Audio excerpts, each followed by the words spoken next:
अस्सलाम वालेकुम दोस्तों, ऐसे अच्छे वीडियोस के लिए रोहूरा चैनल को सब्सक्राइब कीजिए। चलिए आज एक ऐसी गुफ्तगू में गौता लगाते हैं जहां एक मुकर्रर इस्लामी सहीफ़ों से जुड़े कुछ अहम सवालों पर अपना नुक्ता नज़र पेश कर रहे हैं। देखते हैं कि वो अपने दलाइल को किस तरह से सामने रखते हैं। तो सबसे पहला सवाल जो उठाया जा रहा है वो कुरान की तरतीब के बारे में है। अक्सर पूछा जाता है कि एक इल्हामी किताब वक्त के हिसाब से यानी क्रोनोलॉजिकल ऑर्डर में क्यों नहीं है। मुकर्रर इसी सवाल से अपनी बात का आगाज़ करते हैं। तो इस पहले हिस्से में हम इस बात पर गौर करेंगे कि मुकर्रर के नज़दीक कुरान की तरतीब वक्त के हिसाब से क्यों नहीं है। बात को समझाने के लिए मुकर्रर सबसे पहले इंसानी लिखी हुई किताबों की मिसाल देते हैं। देखिए, आमतौर पर इन किताबों में एक कहानी होती है जो शुरू से आखिर तक एक सीधी लाइन में चलती है। वो इसे कुरान की साख्त से मवाजना करने के लिए एक शुरुआती नुक्ते के तौर पर इस्तेमाल करते हैं। और यहीं पर इनका असल नुक्ता सामने आता है। इनके मुताबिक कुरान का मकसद कोई कहानी सुनाना नहीं, बल्कि मौजू के हिसाब से यानी थीमैटिकली रहनुमाई करना है। मिसाल के तौर पर हज़रत आदम अलैहिस्सलाम का किस्सा वो बार बार अलग अलग सूरतों में आता है ताकि इस मौजू को मुख्तलिफ पहलुओं से समझाया जा सके। मुकर्रर इस बात को मज़ीद वाज़े करते हैं कि कुरान एक ही बार में नहीं उतरा, बल्कि 23 साल के अरसे में थोड़ा थोड़ा करके नाजिल हुआ। और इसकी जो मौजूदा तरतीब है, जहाँ पहली वही इक़रा शुरू में नहीं है, तो मुकर्रर के अक़ीदे के मुताबिक ये तरतीब भी अल्लाह की ही हिदायत से रखी गई है ताकि पढ़ने वाले को इससे सबसे ज़्यादा फ़ायदा हो। चलिए अब मुकर्रर के दूसरे बड़े सवाल की तरफ चलते हैं। क्या दुनिया के दूसरे बड़े मज़ाहिब की किताबों में पैगंबर इस्लाम की आमद के बारे में कोई पेशीनगोइयाँ मौजूद हैं? ये स्लाइड इन हवाला जात की एक समरी है जो मुकर्रर अलग अलग मजहबी किताबों से पेश करते हैं। इनका दावा है कि ओल्ड टेस्टामेंट, न्यू टेस्टामेंट, यहाँ तक कि हिंदू, बुद्ध और ज़रथुश्ती किताबों में भी पैगंबर इस्लाम के बारे में पेशिनगोइयाँ मिलती हैं।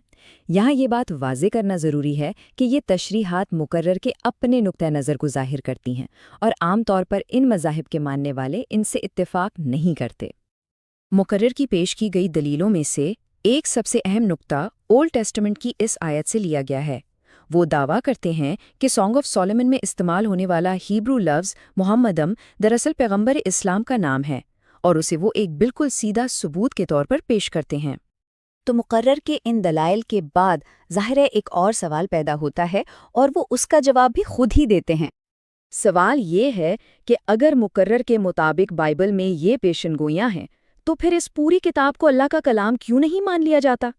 यही नुक्ता मुकर्रर की अगली दलील की बुनियाद बनता है। इस सवाल के जवाब में मुकर्रर मिलावट का तसव्वुर सामने लाते हैं।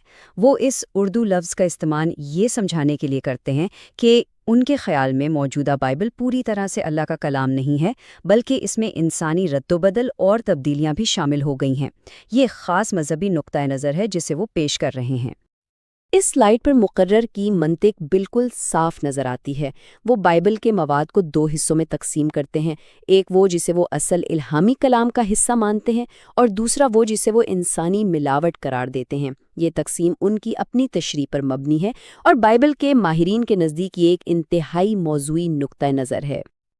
अपनी बात को आगे बढ़ाते हुए मुकर्रर एक मेयार, एक टेस्ट पेश करते हैं। उनके मुताबिक इस टेस्ट से किसी भी मजहबी किताब की सच्चाई को परखा जा सकता है और वो मेयार है जदीद साइंस। वो ये देखने की कोशिश करते हैं कि किताब में लिखी बातें साइंसी हक़ाइक़ से कितनी मेल खाती हैं। पहली मिसाल जो मुकर्रर देते हैं वो चांद की रोशनी के बारे में है। उनका दावा है कि बाइबल की किताबें पैदाइश से ही लगता है कि चांद की अपनी रोशनी है, जबकि कुरान चांद की रोशनी के लिए लफ्ज़ मुनीर इस्तेमाल करता है, जिसका मतलब है उधार ली हुई या रिफ्लेक्ट होने वाली रोशनी।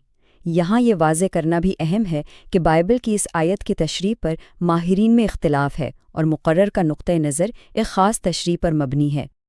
इस आखिरी हिस्से में मुकर्रर कुछ और मिसालें देते हैं जिन्हें वो बाइबल में मौजूद साइंसी और मंतकी यानी लॉजिकल गलतियां कहते हैं।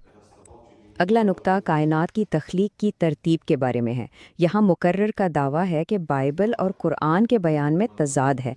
वो कहते हैं कि बाइबल के मुताबिक ज़मीन सूरज से पहले बनाई गई, जबकि वो कुरान की तशरीह करते हुए बताते हैं कि दोनों एक साथ बने। یہاں پر مقرر اپنے دعووں کو سپورٹ کرنے کے لیے جلدی جلدی کچھ اور مثالیں بھی دیتے ہیں۔ ان میں زمین کے فلیٹ ہونے کا تصور، سانپ کا مٹی کھانا اور 4 ٹانگوں والے پرندوں پر پابندی جیسی باتیں شامل ہیں۔ مقرر ان تمام نکات کو سائنسی اور منطقی طور پر ناقابل دفاع قرار دیتے ہیں۔ اپنی دلیل کو انجام تک پہنچاتے ہوئے مقرر یہ دعویٰ کرتے ہیں کہ انہوں نے ڈاکٹر ولیم کیمبل کے ساتھ ایک مباحثے میں ایسی 38 سائنسی غلطیاں پیش کی تھیں۔ مقرر کے مطابق ان نکات کا کوئی جواب نہیں دیا گیا۔